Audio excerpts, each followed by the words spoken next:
Hi there, folks. Dr. Dom back again. So, this fellow named Dominic showed up at our small group a few months back looking a little ragged.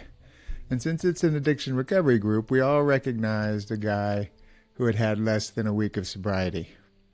After we introduced ourselves, we asked him for his story. To keep it short, he had suffered with alcoholism for about 12 years and had been in and out of AA and even rehab a time or two. He'd grown up in a church, but hadn't been going for quite a while.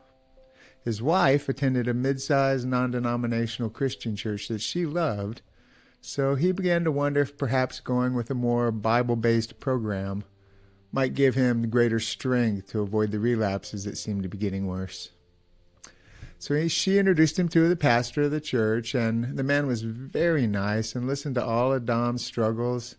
At the end of the meeting, the pastor said, "Well, what we usually do is refer people to an AA group over at the St. Thomas Catholic Church." Dom was crushed. Another AA meeting? So, what's wrong with that recommendation anyway? Well, several things, and that well-meaning pastor probably has no idea. First, there's the general thought in the world that since these groups are usually held at churches, they're probably Christian. Now listen up, folks. AA was started by Christians using Christian principles and the New Testament. But as society has become more and more secular, so has the anonymous community. And yes, they say prayers to God, but any God, and that's God with a little g, any God will do. Now, I don't mean to disparage them. God used the good folks, people in AA, to save my life, and He's used it to save the lives of millions of people over the last 90 years. But if you think it's a Christian organization, that is false. If you sit in the rooms of most anonymous support groups, you will notice that there's a definite bias against repeatedly saying that Jesus or Christ is your higher power when you share. I have even experienced and heard of others too being told, "We don't do that here," when Jesus is mentioned as our higher power. Apparently it's okay to say Buddha, though. I've never heard of anyone being told not to mention their positive experiences with Buddhism. Now, the second thing that's very noticeable is that many folks use the group as their primary source of support in all their lives, and many for the rest of their lives. Their home group becomes their new default church and their social community. So when you're outsourcing addiction to AA, NA, and the other anonymous groups, the person is hearing you say, "Jesus isn't all that important to your healing, and neither is your church community." Now look, I know that's not what's coming out of your heart or out of your mouth, but that's what they're hearing loud and clear. To their ears, it sounds like, "Go get yourself fixed, and when you're clean, then you can come back." Now, I don't have a degree in church growth, but I'm pretty sure that shouldn't be your messaging. When I read the Bible, I see Jesus going into a new city and doing what? Planting a new church? No. He heals people, and then a faith community grows around these miracles. Offering a Christ-centered recovery can be the very miracle that will have that same effect in your church. These people are on fire for Jesus because they have stared Satan in the eye and through the power of God walked away from it.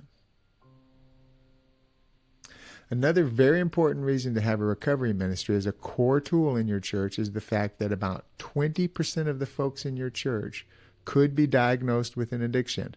Not just overuse, addiction.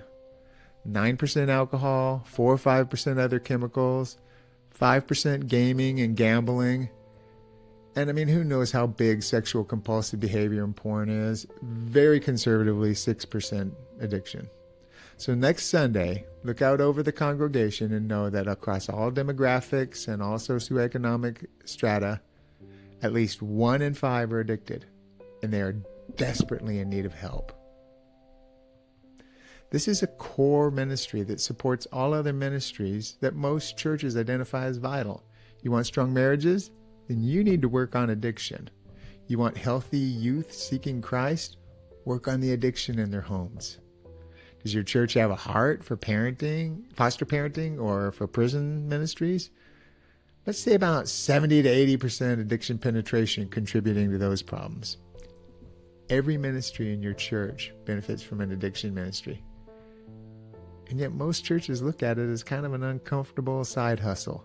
Well, I'm here to tell you folks, this isn't a side issue. This is a core issue. And there is nothing causing more tears in the pews of your church than addiction. There isn't even a close second. Now, I hope I've made myself clear enough for the argument of the question, should we start a Christ-centered recovery ministry? Of course we should. There'll be videos to follow that describe how a pastor might approach starting this vital ministry, and also discuss the resources and the bandwidth needed and how they can be a very low bar to jump over with Dunamis. Finally, a video for the person who'll be running the ministry, including how we see things at Dunamis Initiative and how a bunch of free resources are available for your new startup. So hang in there with us. Hit the subscribe button below so that they come to you. And please share this series with every pastor you know. Addiction is a real pandemic that isn't letting up, folks. This is a battle that can't be outsourced any longer. We need all hands on deck. Thanks for hanging in there with me, and I'll see you again soon. Bye now.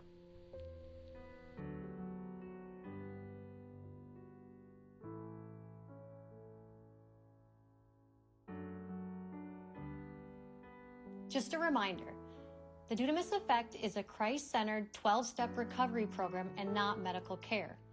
Dr. Middleton is a physician, but he's not your physician. So we encourage you to work with a qualified healthcare professional as part of your recovery. You were created worthy of care, support, and a healthy life in sobriety.